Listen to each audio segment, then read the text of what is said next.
Thank you, everybody, for joining this Facebook Live event. And I'm honored to be with four of the gubernatorial candidates for Illinois governor here. And thank you for joining. My name is Ted Dabrowski. I'm with Wirepoints. We're a research group out of Illinois and a commentary group as well. And today we put out a very important paper because Illinois has hit a new milestone. The pension debts in Illinois, when you add them all up, have hit $500 billion. That's $500 billion is creating havoc on our state. And more importantly, that $500 billion is about $110,000 per household that they're on the hook for in future taxes just to pay down old debts. Now, the motivation for putting out this event, having this event, was that these pension debts are being totally ignored by the leadership in this state. Nothing is happening. Nobody's talking about it. We've been can-kicking for years, and the people of Illinois are struggling under that weight of that debt. I understand there's lots of other problems in Illinois right now. We've got the crime, we've got the COVID, we've got the jobs problem that we have in many cities. So there's many problems, but I would argue that this financial one, this one big debt thing that's kind of something that people don't want to talk about, is really the big drag on people's lives. So once again, thank all of you in the public who are joining. Thank the media, any media who's there, and of course, thanks again to these candidates who are here. Important to mention that we did invite Governor Pritzker to join. We extended an invitation, did not hear back. So I thank all of the people here. It would be great to have Governor Pritzker here. He's the one that says that pensions can't be reformed, or that it's a fantasy to reform pensions. We'd love to hear him express those views here. The bottom line is that this state has become an extreme national outlier when it comes to pension debts. And that's what that $500 billion is really about. But that's just a big number, and nobody can put their hands around what $500 billion means. So that's why we got it down to $110,000 per household. And even then, what does that mean? So I want to explain a little bit of that, go through the math a little bit. I'm going to share a few slides. And then once I've done that, I'd like for each of the governor candidates to spend a few minutes talking about what the pension crisis means to them, or how they see it, or what they'll make their own comments as to what their campaign is going to do about those debts. So now I'm just going to share my screen and go over a few slides.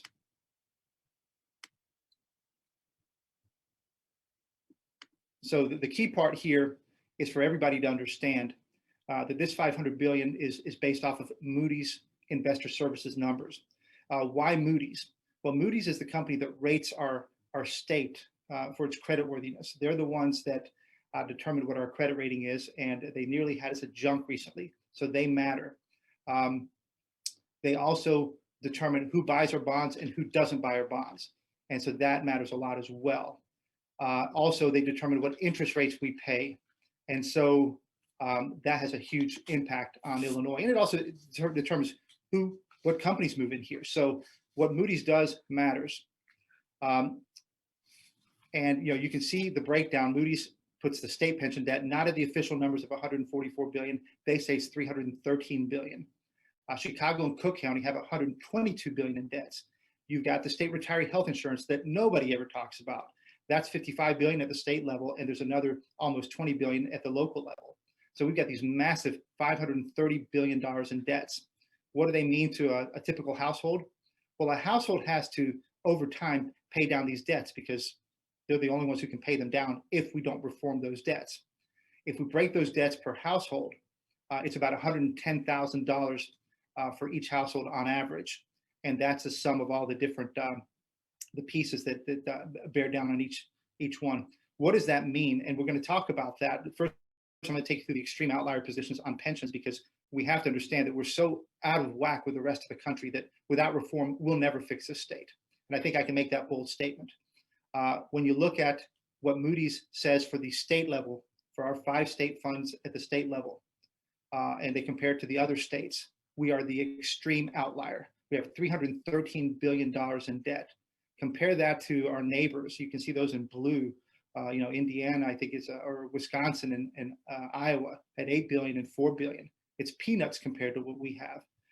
They don't have that burden. And what should be understood is that families can just leave Illinois, escape that burden, and go to places where there is no burden like this.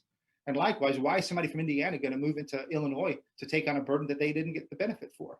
So these are huge numbers, and we're the extreme outlier. When we put that on a per household basis, again, we line up all the states, and we look, in Illinois, on average, has about $65,000 of debt per household just for the state level pension funds. Again, compare that to our neighboring states, right? You've got Wisconsin down there at the 3,000 level. There's no comparison. They're not burdened. They can use their money in their state. People can use their money for their retirement, for education, for college, for a car, to pay down their mortgage. Not in Illinois. And when you look at as another way of measuring these debts, look at them as a percentage of the GDP. How big are these pension debts compared to the size of the economy? And the problem there is that, again, we're the extreme outlier in the country. Compare that to, again, our neighbors, Wisconsin, just 2% of their GDP is equal to pensions. So it's a massive problem. We're extreme. And importantly, we haven't talked about the government workers. Their retirement security has collapsed. We're the worst in the country. The pension funds are just 39% funded. Again, compared to Wisconsin at 100% funded. We're making a mess of this state. We're destroying the state. And what we're doing is leaving people only with a choice to leave or suffer. How does this play out for people? Well, they're paying the highest property taxes in the country, except for New Jersey. At 2% property tax rates, they are more than double what people are paying in Indiana and Kentucky. This, of course, is destroying home values. Home values in Illinois in the last decade were the 5th worst in the country. Our values, when you adjust for inflation, have fallen. When you have other states that are seeing massive increases after adjusting for inflation, massive increases. Why are we doing this to our people's home values? This is where people have their nest eggs. Again, this is why people are escaping their homes. It's why places like South Cook, people are just literally walking away from their homes and not paying their property taxes and just leaving the homes empty. And here's what it looks like. We're losing our neighbors. People are leaving us. And when you look at the population losses in the last decade, a place like Texas grew by 4 million people in the last decade. In Illinois, only West Virginia lost more people than we did. Only 3 states in the country lost people, and we're at the bottom end of that. We're doing the wrong things, and a big part of that is the pensions. Last 2 things, the credit agencies are calling us out for it. Illinois was almost junk rated until the COVID bailout came along. So we're almost junk rated. Our neighbors, several of them are AAA rated. And when you look at cities, Chicago is already junk rated by Moody's. Chicago Public Schools is rated worse than Detroit. This is not the state of Illinois we want to live in. And we can do better because we have a great state with great resources. And I'm sure some of the candidates will talk about that. So what I'm going to do now is just stop sharing, just make a few more points. I drive around the state in the work that I do. And a couple of weeks ago, I was in Decatur. Decatur, it was sad. It was sad. I didn't see hope. And what I did see is I drive around, and I always drive around the cities to look at housing stock. How do the houses look? And in Decatur, of course, not only do you see raised lots and do you see some burnt out houses, which in and of itself is sad, but you can see that people aren't investing in their homes anymore. And I say that, when you no longer believe that your home values are going to go up, when your property taxes are eating up all your money, why would you put $20,000 in a house that's only going to lose value? And that's, I think, part of the hopelessness that people have. Then I looked at the education and the drop in manufacturing in Decatur. It's the same thing I've seen in Peoria. It's the same thing as I've gone to other cities. People are struggling, and that's not what we need in Illinois. People are going to keep escaping if we don't fix these problems. So we have been pounding this message at Wirepoints for a long time about these pension debts, and every year they go up, up, up. And this year they hit a milestone, $500 billion, $500 billion, $110,000 on average per household. The purpose today is not to talk about solutions, because I think we haven't gotten even to the point of talking about the problem. We can't get the state house leaders to talk about the problem. So that's something that I'm very happy that at least these governor candidates today have joined, hopefully to raise awareness.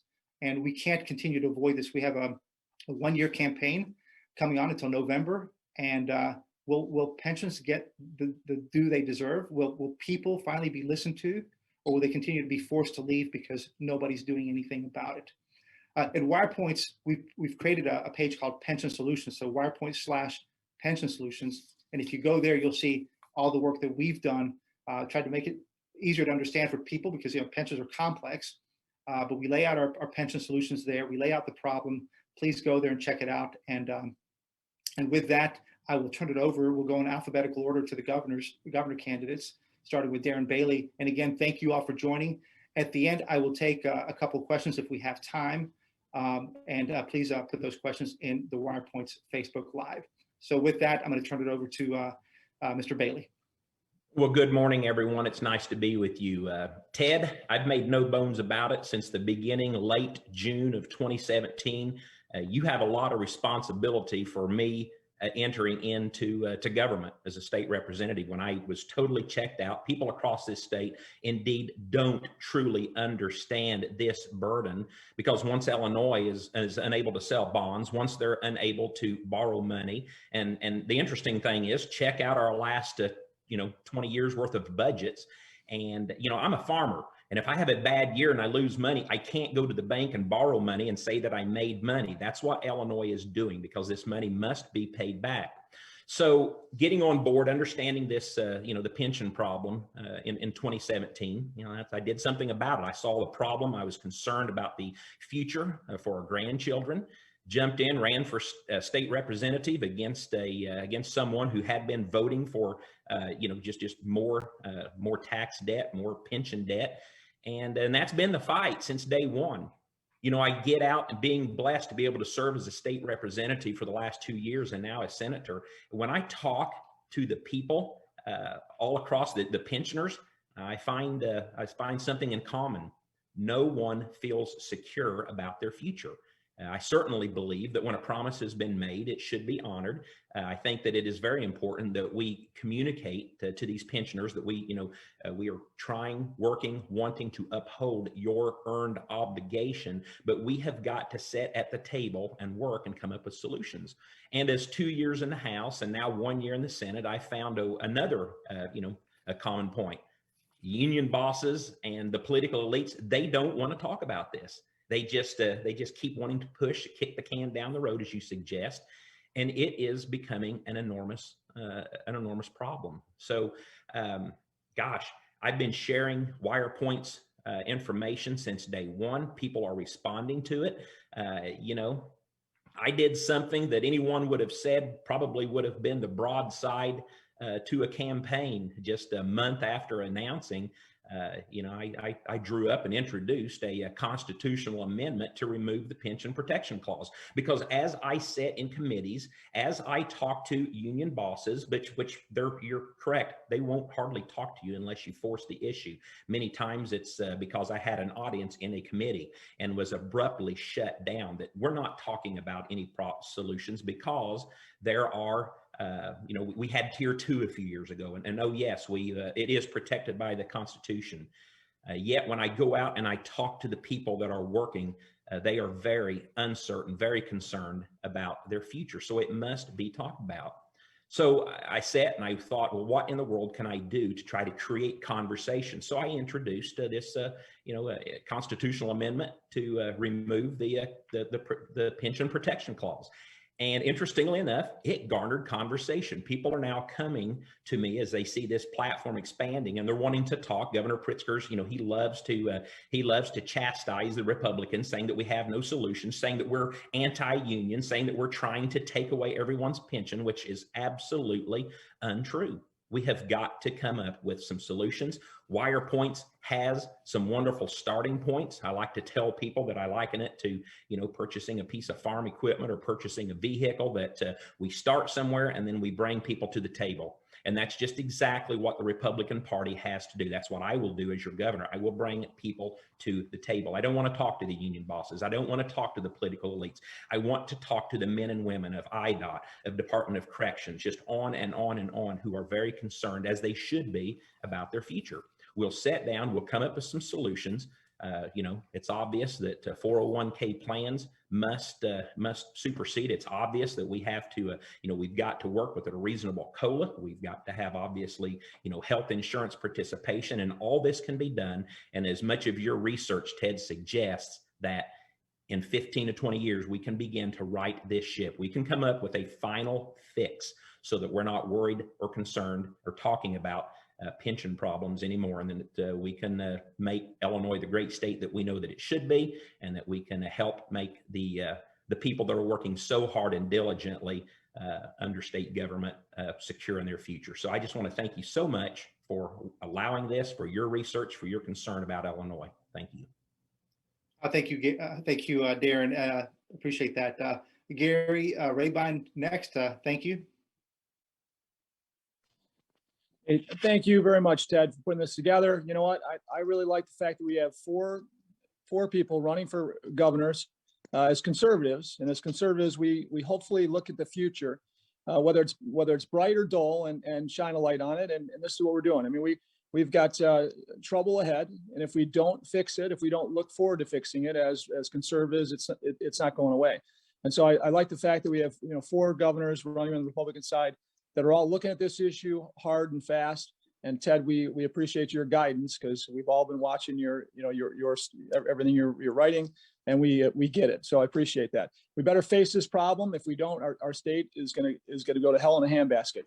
And so here's the thing. I look at I was at breakfast this morning with a friend of mine.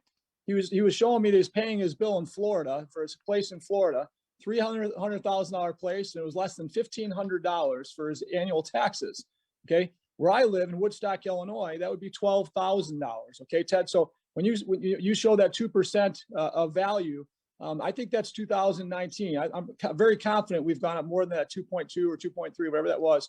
We're up closer to 3, in my opinion. That's how far I've seen my property value, my property taxes go up. At the same time, property taxes have gone down. I got a couple examples. East St. Louis to St. Louis. Boy, in St. Louis, they're booming. East St. Louis is looking terrible, just like you said. The border town, or Decatur, I think you used. It's sickening to see the depreciated value, the loss in value to our border counties, and heck, across our state of Illinois. Depreciation of value instead of appreciation. We have all this crazy inflation and everything else, and we're still down in values for most homes in Illinois since 2008. That's tax theft. This isn't fair for any Illinoisans to have to go through this. When I was looking at a friend of mine's property the other day to look at repaving a parking lot for him. This building would cost $30 million to rebuild, about a $500,000 parking lot to repave. He can only spend like $20,000 or $30,000 to patch it up, because he says the value of the building is no more than $1 or $2 million today, because his taxes are $500,000 a year on a building with like $0 to $3 million in value is his estimated value. Okay, on a building that would cost $30 million to rebuild. So it's not just the residential properties that we're getting crushed on; it's our commercial properties as well. And so you're seeing vacancy everywhere in retail and office, and this isn't going to stop if we don't face the facts. And the crazy thing, Ted, is what are we getting for it? If these high taxes were actually paying down some of the principal on this debt, that'd be one thing we could talk about.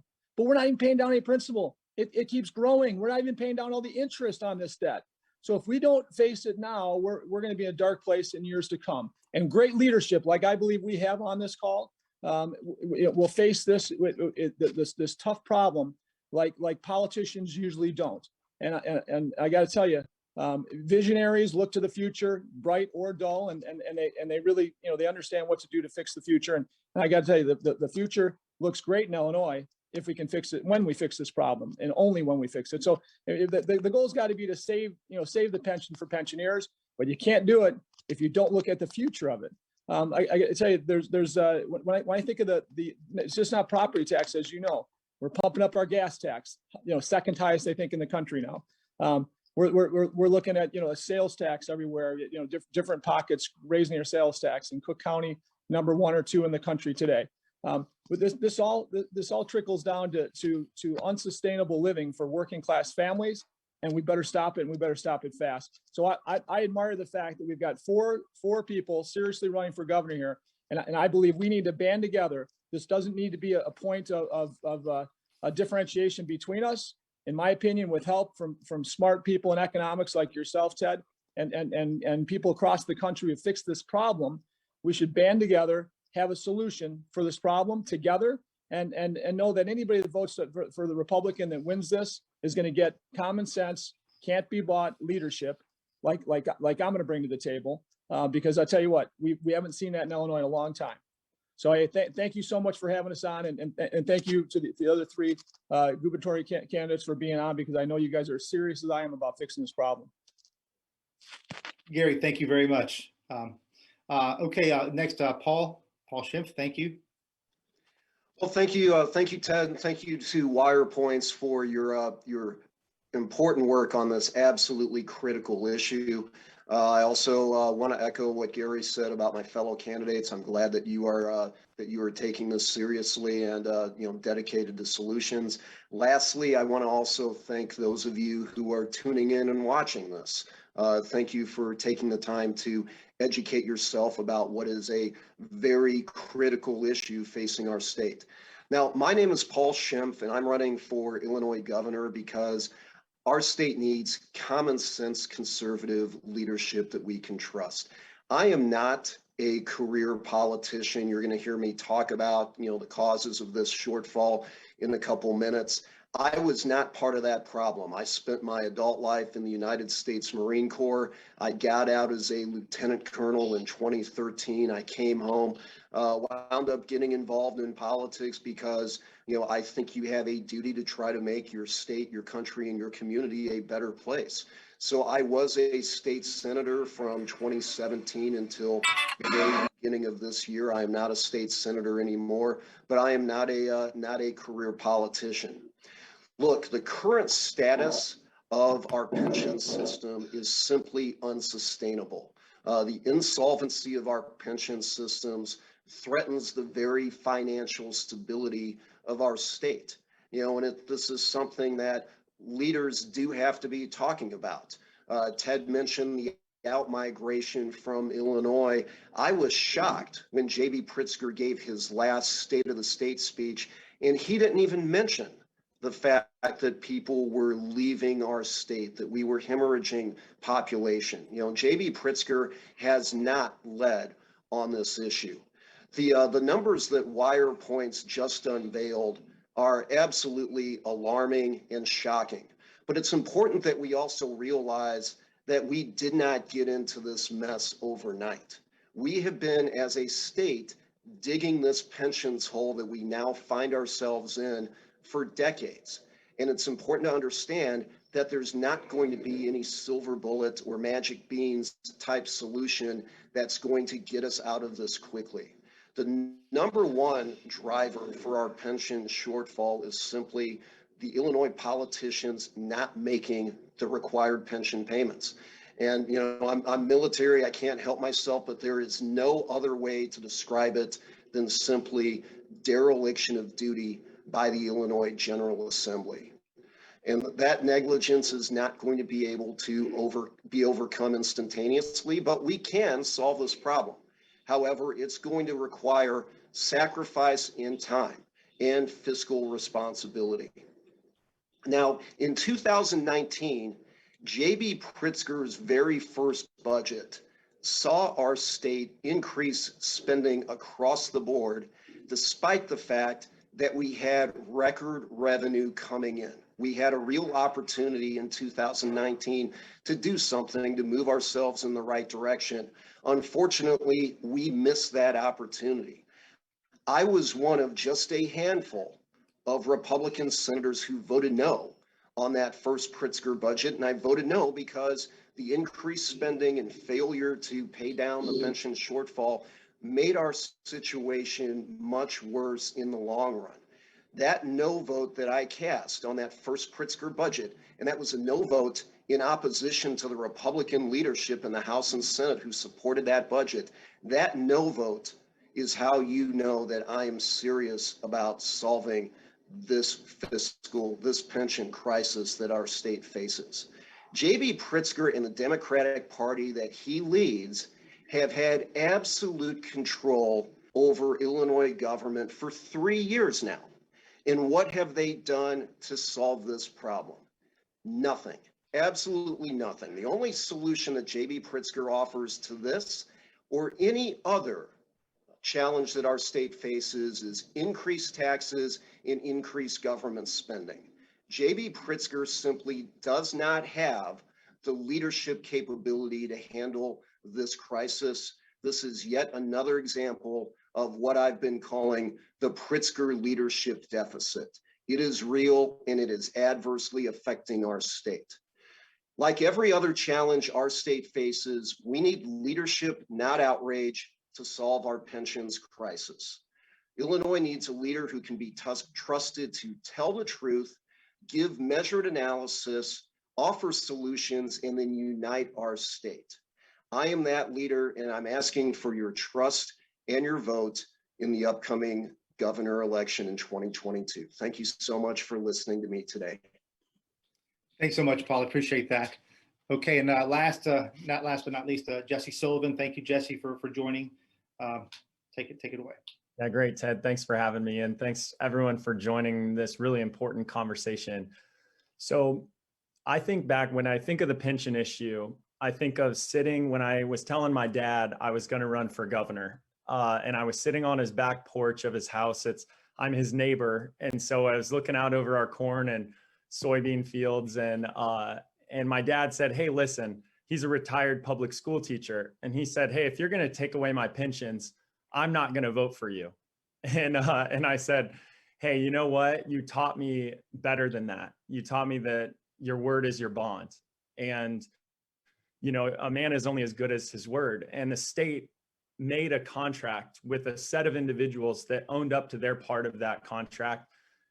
Now it's incumbent upon us to actually care for these pensioners that are receiving these by actually making good on that promise. And as you know, you pointed out, Ted, 39% funded, that is an insecure future for these retirees that we've made a promise to. So now you need to recognize, okay, we've got to do something serious about this, not by taking away any earned benefits from those who have earned them, but by reforming the system, drastically reforming it.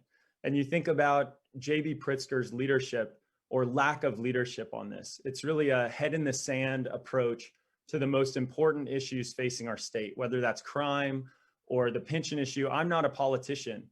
I'm a common sense problem solver who looks at, you know, a business person who says, what is the core problem here? What is the root cause problem that our state is facing? And politicians don't like to do that, because then that means they own the problem and they actually own solving the problem and getting real outcomes for the people of the state. That's why J.B. Pritzker has avoided taking it on.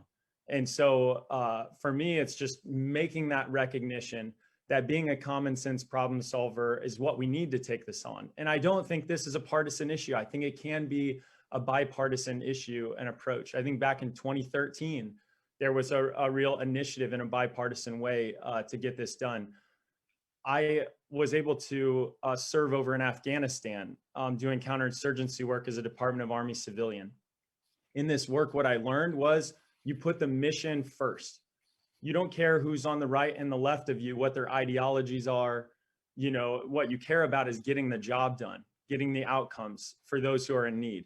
And that's what we need as a leader of our state, someone who's willing to step in and take this problem head on.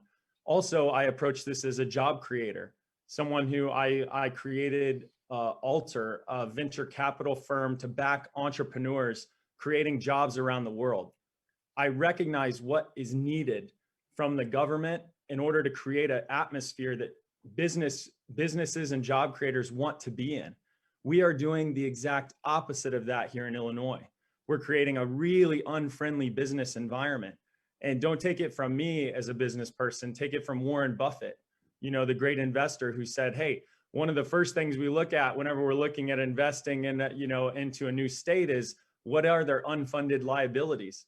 And when you look at Illinois being this extreme outlier, we're not going to be able to create the jobs of the future here in Illinois for our children if we have this, I call it, it's like a kraken under the sea. It's pulling everything else down along with it. And we need to point it out. We need to identify it. We need to have a bridge built builder who can actually solve it. And that's the last piece, is we need someone who can actually be a common sense problem solver, work with people on the other side to be able to get outcomes here. And there are a lot of potential outcomes. I know today's not about solutions, but there are a lot of potential solutions out there, but it's going to take the right type of person who's able and willing to work with the other side to actually get the results and outcomes the people of Illinois deserve. So I want to be that fighter as your governor to actually step up and say, we need to care about our retirees, those who have earned a pension. We need to care about them so much that we make this system solvent. We also have to care about the taxpayers, making sure they're not getting a raw end of the deal moving into the future. We need to care about the job creators here in Illinois and have a governor who will stand up for them and make this a business-friendly state. So please check out jessesullivan.com. I know I'm new to politics, but I'm not new to Illinois, and I love our home. I want to fix it, and I want to work together with the next generation of leaders here in Illinois that are going to make it happen. Great. Well, thank you very much, Jesse. So I'm just going to make a few closing comments, and we'll close out and let these candidates get back to their busy lives. A couple of points I want to make, and I want to be pretty harsh about this. There's no question in my mind, as I said, as I've gone around this state, that these pensions and the lack of action by lawmakers is destroying this state. And I think all the charts we showed show just how bad things are. And it's going to keep bleeding people. It's going to force people to keep leaving, and we won't be able to manage that problem. So that's why we put out this new report. Please find it. Illinois pension shortfall surpasses $530 billion. The average debt burden is now $110,000 per household. That's on the Wirepoints website. We've got a bunch of additional work on our website now to support our work. If you go to wirepoints.org/pension solutions, you'll find all of our work there. We spent a lot of time on ideas, a baseline reform plan that we think will fix Illinois.